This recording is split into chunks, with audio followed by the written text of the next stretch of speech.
Um, Good evening, everyone. Welcome to Module 13H. And in this module, we'll be discussing the topic assisting our patients with eating. So that wasting much time, we'll move to the introduction, assisting with eating. So an important part of the job of a home health aide or personal care aide is to assist their patients with eating.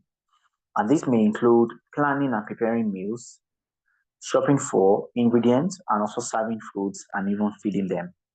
So, as home health aid or personal care aides, we can provide an atmosphere that is pleasant during mealtime as well, and ensure that there are no unpleasant odors, empty trash cans, remove urinals and bedpans from site, as all these things could irritate the patients and prevent or even alter the patient's appetite. We offer to assist the patients to the bathroom and also to perform mouth care prior to eating, as mouth care can enhance patients' appetite as well. Then you ensure patients who wear dentures place them in their mouth prior to eating. This allows the patient to better chew and digest their food. The patient should always be positioned in an upright position during meal times so as to prevent choking. For patients who have swallowing or choking problems, they should be kept in an upright position for 30 to 60 minutes, that is 1 hour, half an hour to 1 hour after meal. The patient with visual impairment may need to be instructed about the position of food on their plates. An easy way to do this is to use the clock method. Instruct patients about position of food using uh, the face of the clock as a guide. For example, the peas are at 2 o'clock, the meat loaf is at 6 o'clock, and the rice is at 9 o'clock. So all these, patients who knows the hand of clock, we have the peas is at 2 o'clock. Of course, this is 2. This is 6 down, and this is 9 straight by side. So all these things can give direction to the patients as well. Some patients may only need assistance with preparing foods. They are able to eat independently. So we help them to prepare their foods. But some patients may not be able to feed themselves as they may need to be fed. So we do that as well. So many types of adaptive equipment such as special plates, cups, eating utensils, they all are available to help people be as independent as possible while eating. Now, other patients will require complete care during eating, and the home health aide or the personal care aide will need to feed the patient. Home health aide or personal care aide should sit next to the patient while feeding and also to offer them uh, and offer to keep those who are independent eaters company. So meal time is good time to get to know about the patient. The patients who prefer to pray or have religious or spiritual practices prior to meal should also be allowed to practice their rituals. Then you give privacy as appropriate and as requested. Home health aid and personal care aides should offer foods that are appealing to the patients and also allow them to choose the foods that they would like to eat as appropriate. Now, foods, there's a guideline in Choose My Plate. So follow those Choose My Plate guidelines as discussed in Module 8 when you are selecting and preparing food to serve the patients. Then follow care plan guidelines when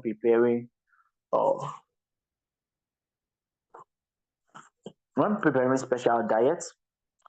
Refer back to your Module 8 for specific instructions about preparing special diets. So how do you assist with eating? How is or what are the procedure for assisting your patients with eating? So the first thing you do is to get consent, inform your patients that it is meal time. Then you provide the choices of food. After the patient has made his choice or her choice, you wash your hands, you dry them, you apply your gloves during the meal preparation, and even when you are assisting with with eating. So you assemble your equipment together, the ones you need, like your bowl, the plate, the cup, using utensils, the napkins, and all that cooking utensils needed. Then allow the patient to select the foods that they prefer. Prepare the patient's environment by ensuring that there are no unpleasant odors or unpleasant sights.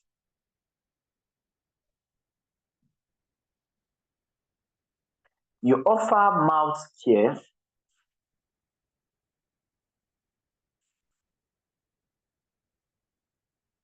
prior to eating, assist with applying dentures, as this allows the patient to be able to effectively chew their food.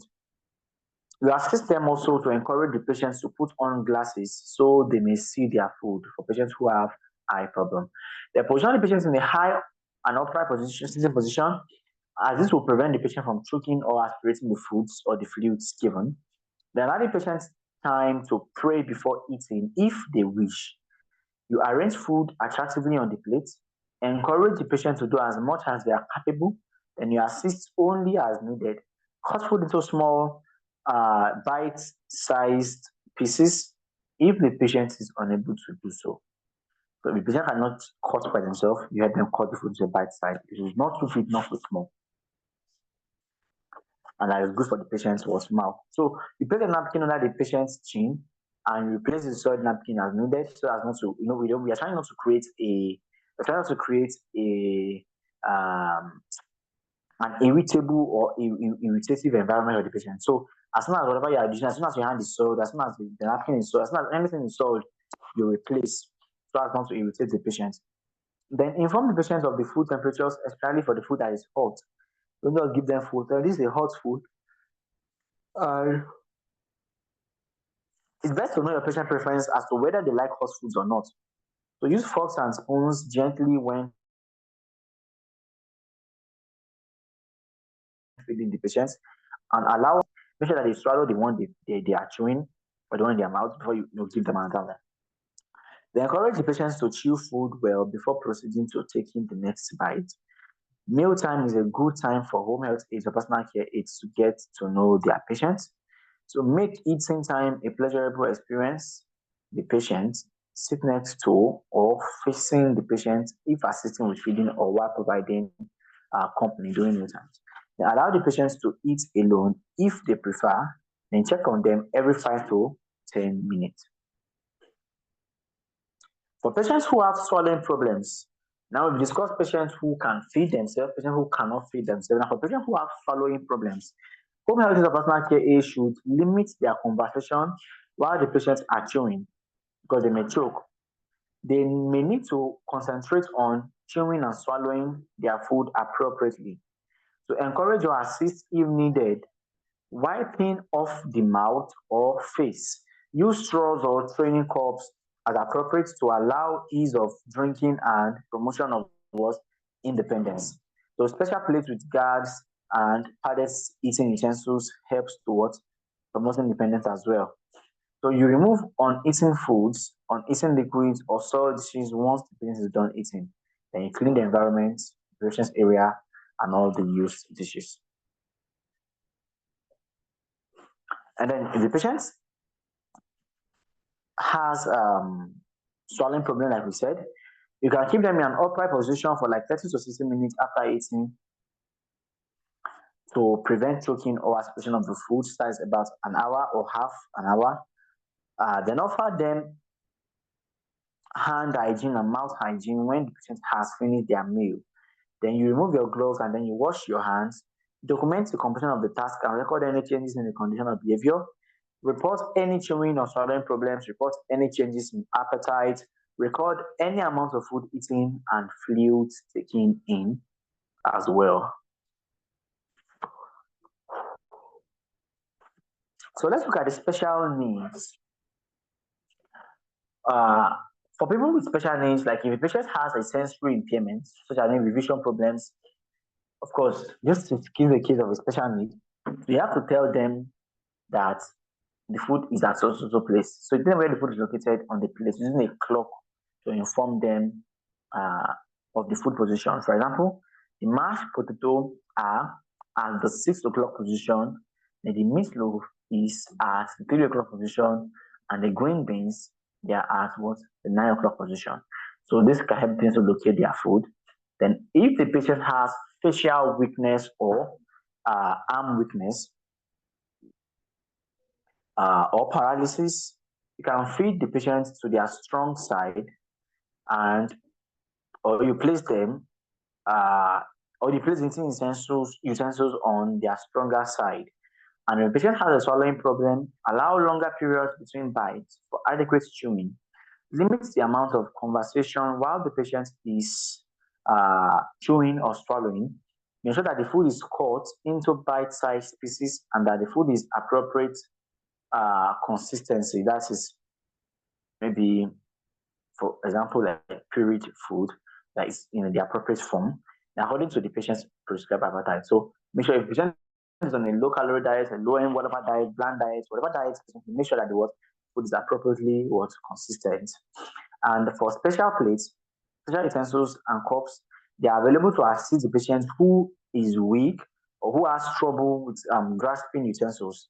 So eating utensils can be built up by what? By using a gauze taped around the handles as well.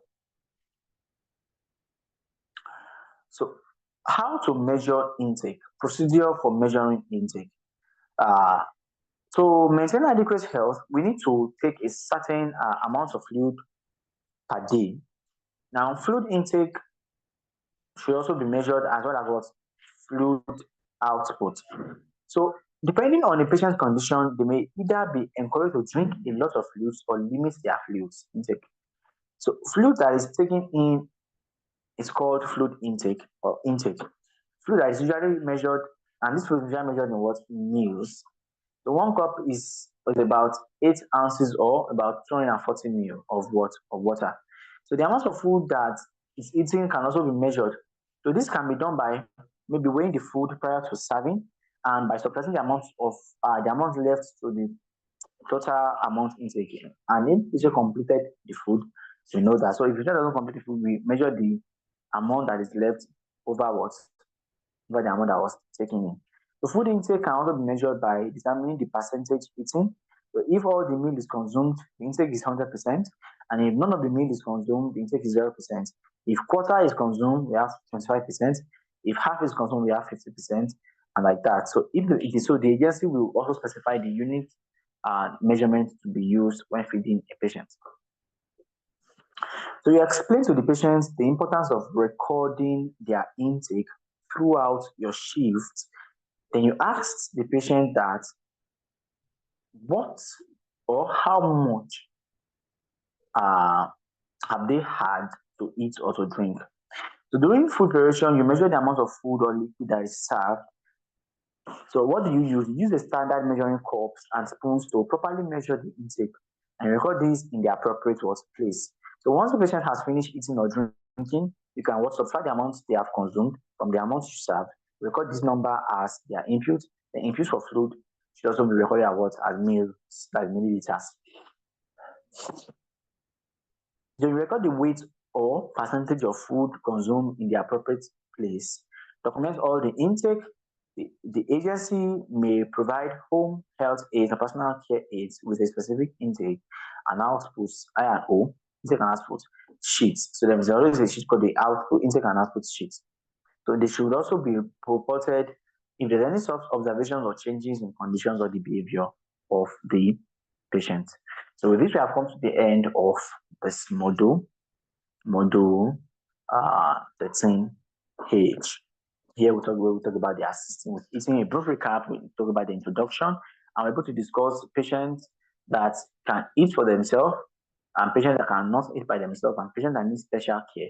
We introduced ourselves to the topic and we talked about what eating is all about and the things that can enhance what eating and so what position must the patient be when they are eating. We discussed about the procedure when you are assisting a patient with eating. Then we also discussed the